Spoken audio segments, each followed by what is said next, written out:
According to reports, Cornelius Vanderbilt was an uneducated thug with a short fuse who was despised or feared by the majority of people he encountered.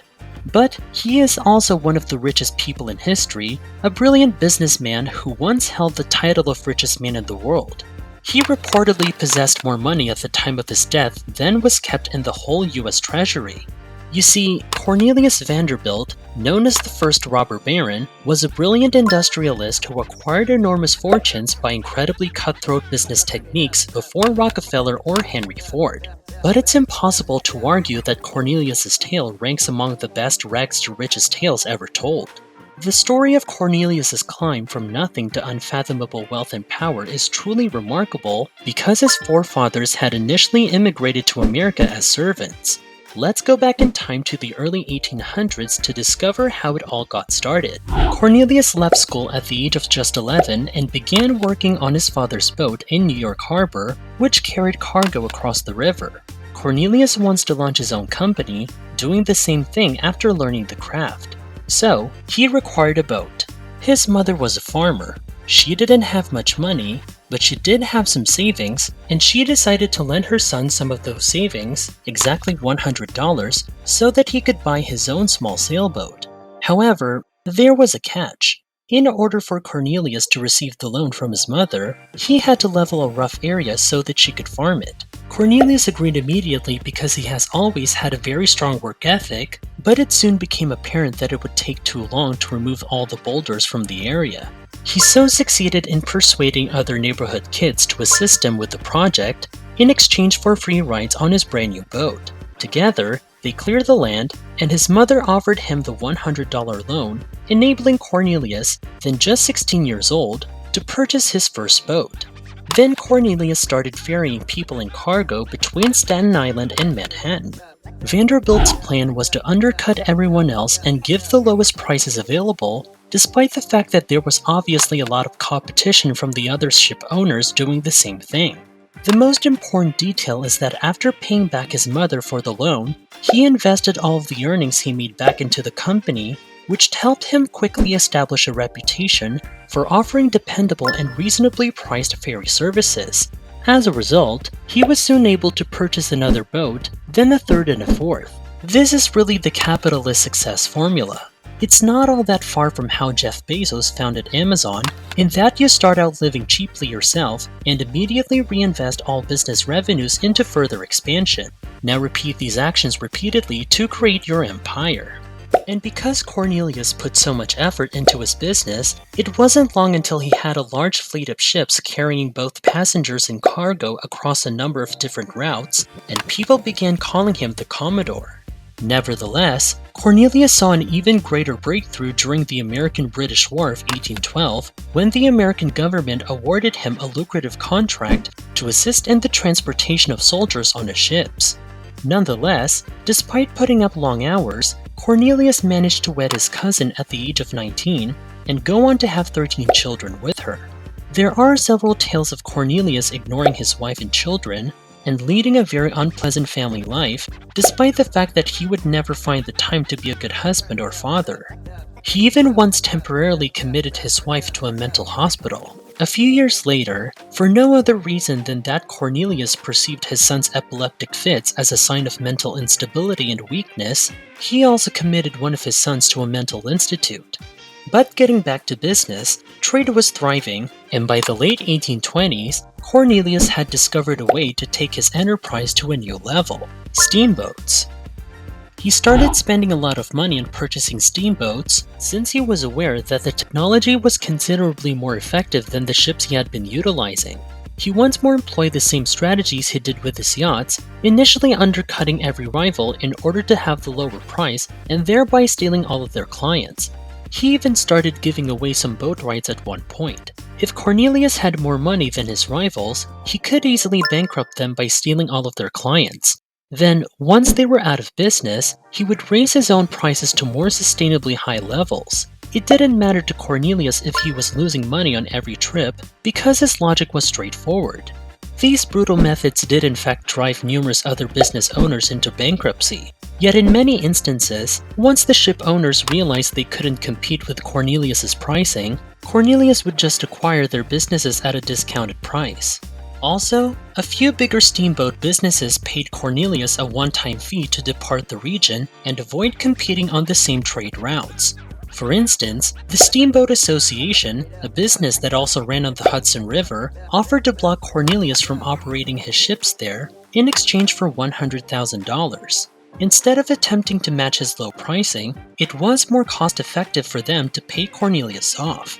Thus, every time Cornelius received a large payout like this, or acquired a rival at a reduced price, his own fleet grew, further enhancing his position of authority and wealth. Making money was a game for Cornelius, and he wanted to win. Even as Cornelius's wealth increased, the wealthy elite would always view him as an outsider. Cornelius struggled to write well due to his lack of formal education, and his appearance and speech were undoubtedly different from those of the majority of the upper-class people. Although Cornelius branded his ships as the People's Line, economical ships for regular people, he leveraged his working-class background to his advantage. But Cornelius was never satisfied with the circumstances, and in 1949, he discovered his next great source of income, the California Gold Rush. You may have heard the statistic that, because there were so many people hunting for gold during the gold rush, people who made the most money were frequently the pickaxe sellers rather than the gold seekers themselves. Yet if you're curious about who made the most money during the gold rush, it was the people who provided transportation.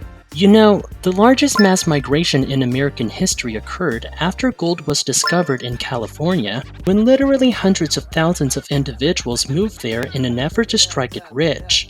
Cornelius saw an opportunity to profit from the fact that California wasn't yet connected to the rest of the nation by rail, and started selling boat trips there right once. Naturally, many other individuals did the same thing, but Cornelius stood out because he discovered a new route to California via Nicaragua that was roughly 600 miles shorter than the path that everyone else was using via Panama.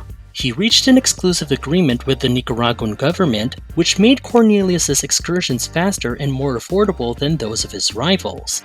As a result, he attracted a lot more clients. Cornelius was making money on each and every journey as more and more people rushed to the gold rush. Yet in 1853, Cornelius took a vacation, which was something he had essentially never done before. He was about to reach 60 years old and had been working essentially non-stop since he was a child. He decided to finally take a holiday and bought a massive yacht to travel Europe with his family, but the moment he left the country, everything went wrong. He had given management of his new transport company in Nicaragua to two business partners named Morgan and Garrison, but they betrayed him and struck a dubious agreement with William Walker, the country's new president, who had been installed against his will. In essence, the agreement meant that Morgan and Garrison would receive Cornelius' sole right to operate his ships across the nation, while Morgan would retain no such right.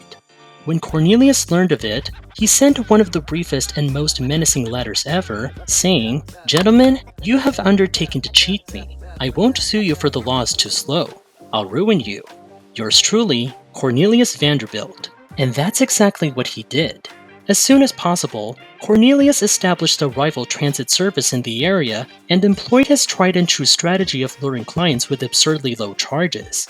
Then, in an effort to impose a blockade on the nation, he refused to carry travelers to and from Nicaragua.